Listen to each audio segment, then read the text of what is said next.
So that's why radical candor is hard. It's hard because of training we've had since we were 18 years old, and somebody said, be professional. Training we've had since we were 18 months old, and just learning to speak. And somebody said, if you don't have anything nice to say, don't say anything at all.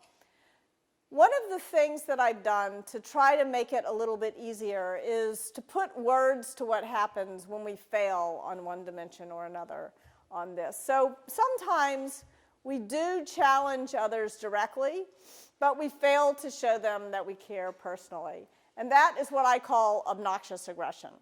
Now, I used to call this the asshole quadrant. It seemed, more radically candid. But I quit doing that for a very important reason. When I called this the asshole quadrant, people used the framework to start writing names in boxes. And I beg of you, don't use this framework that way. This is not a personality test. It's not a Myers-Briggs test. Use the framework like a compass to help you guide individual conversations to a better place. Because we all make all of these mistakes all the time. And in fact, very often when we realize we've been a jerk, when we realize we've been obnoxiously aggressive, we, instead of moving the right direction on the care personally dimension, we move the wrong direction on challenge directly. And we wind up in the worst place of all, in manipulative insincerity. This can be the false apology. This is passive-aggressive behavior, backstabbing behavior, political behavior. And it's fun to tell stories about manipulative insincerity and obnoxious aggression.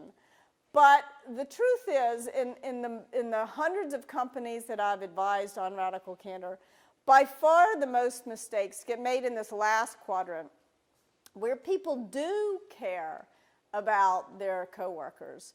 They are concerned for their feelings. In fact, they're so concerned for their feelings that they fail to tell them something they need to know. They fail to challenge directly. And that's what I call ruinous empathy. So what I want to do for the next couple of minutes is just tell a quick story about each of these quadrants to explain what I mean by them. So first of all, radical candor. A very common mistake with radical candor is that people think it has to be like a root canal. It's going to take forever and it's going to hurt a lot. And sometimes I don't want to pretend that you'll never have a really difficult conversation, but if you're practicing radical candor on a regular basis, it should be more like brushing and flossing and less like a root canal. It shouldn't take a long time. You shouldn't have to schedule extra time for it. In fact, for me, the origin story of radical candor happened in the space of time it took a light to change on the streets of Manhattan. I had this puppy, this golden retriever puppy that I had just gotten, and I loved this dog. And I loved Belvedere so much, I had never said a cross word to her. And so I'm walking, and she's totally out of control, jumping all over the place. I'm walking down the street. She jumps in front of a speeding cab, and I pull her out of the way just in time. And I'm standing there with my heart in my throat. The dog's almost just died. And this man on the street corner, a perfect stranger, looks at me and he said, I can see you really love that dog. That's all he has to do to move up on the care personally dimension of radical candor. He doesn't have to know my birthday or my kids' names or any of those sorts of things. Just that seeing the person as a human being and making an observation in the moment, being present in the moment. But then he says to me, but you're going to kill that dog if you don't teach her to sit. And then he kind of points to the ground and he says, sit. Dog sat. I had no idea the dog even knew what that meant. I kind of looked at him in amazement and he said, it's not mean, it's clear. And he walked off, leaving me with words to live by, a changed management philosophy.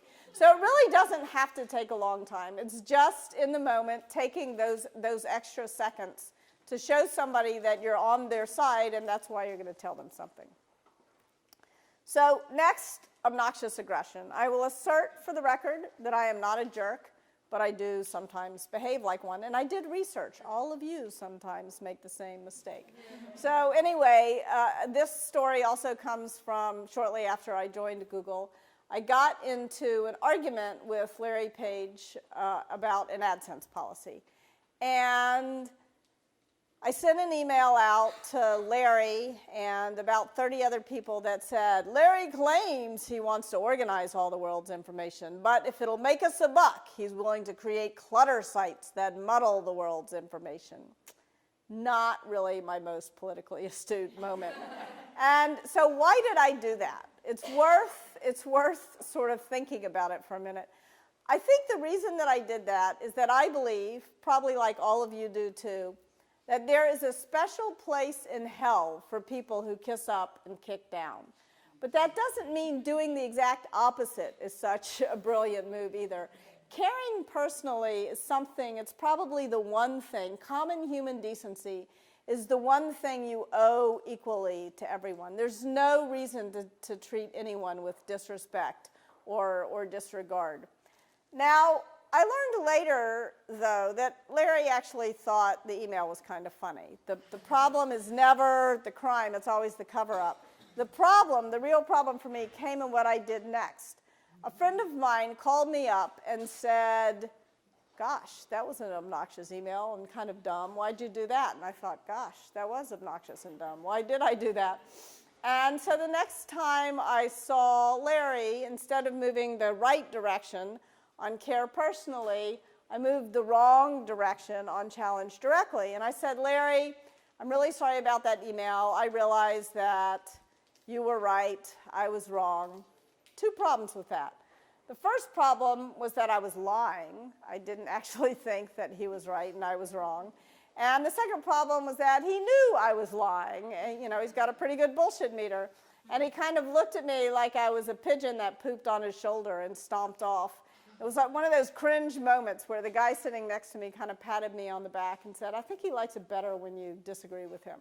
So don't make that mistake. Don't get sucked into the false apology. It's tempting. It's tempting when you realize you've upset somebody or you've done something rude to say, oh, it doesn't really matter.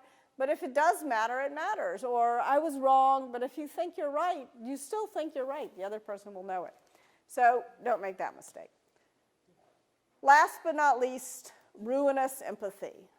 In order to explain what I mean by this, I'm going to tell you about probably the most painful moment of my career. I had just hired this guy, we'll call him Bob, and I really liked Bob a lot. He was smart, he was charming, he was funny.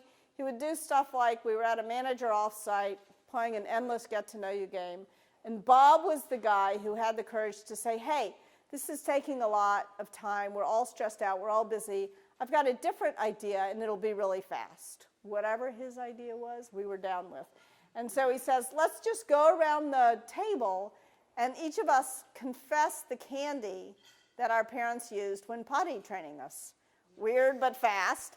And then for the next 10 months, every time there's a tense moment in a meeting, Bob would whip out the right piece of candy for the right person at the right moment, you know? And so we liked Bob. He was funny, he was kind of quirky, he made life a little more fun. One problem with Bob, he was doing terrible work. He would hand stuff into me and there was shame in his eyes. And I was puzzled by this. What was going on with Bob? He had this amazing resume. I learned later the problem was that he was smoking pot in the bathroom 4 times a day, which maybe explained all that candy. But anyway, I didn't know that at the time. All I knew was that his work was not good and I was puzzled. But everybody liked Bob, and I liked Bob. I didn't want to upset Bob. So he would hand stuff into me, and I'd say, Bob, this is a great start. You're so smart. You're so awesome. Everybody loves working with you. Maybe you can make it a little better, which, of course, he never did. And mostly, I think that was real ruinous empathy. I really did care about Bob, and I really genuinely didn't want to hurt his feelings. But if I dig a little deeper and if I'm a little more honest with myself, there was also a healthy dose of manipulative insincerity in there because everybody liked Bob. And Bob was kind of a sensitive guy, and I was afraid that if I told Bob in no uncertain terms that his work was not nearly good enough, he would start to cry. And then everybody would think I was a big bitch. And I didn't want that, so I was a little worried not only about his feelings, but also about my own reputation as a leader in the company. So this goes on for 10 months, and eventually the inevitable happens, and I realize that if I don't fire Bob, I'm going to lose all my best performers, because they're having to cover for him. It's making their life worse. It's hurting their ability to do the best work of their lives. And so I sit down to have the conversation with Bob that I should have started 10 months previously. And when I finished explaining to him how things stood, he kind of pushed the chair back from the table. He looked me right in the eye and he said, "Why didn't you tell me?" And as that question is going around in my head with no good answer, he said, "Why didn't anyone tell me? I thought you all cared about me." And now I realize that I have failed Bob in 6 important ways. I failed to solicit feedback from him. I failed to understand what was going well from his perspective. And more importantly, what I was doing, maybe I was doing something that was driving him so crazy he was forced to toke up in the bathroom 4 times a day, I don't know, and I never will, because I didn't ask him. I didn't solicit feedback from him. I also failed to give him praise that was meaningful. The kind of praise that I gave him was really just a head fake. It was kind of like ego salve. It was meaningless. And I failed to tell him when his work wasn't nearly good enough. And probably worst of all, I failed to create the kind of environment in which everyone would tell Bob what was really good about what he was doing and when he was going off the rails. And because I had failed in all these important ways, Bob was getting fired because of it. It's the hardest thing about being a leader is you learn all your hardest lessons really on the backs of other people.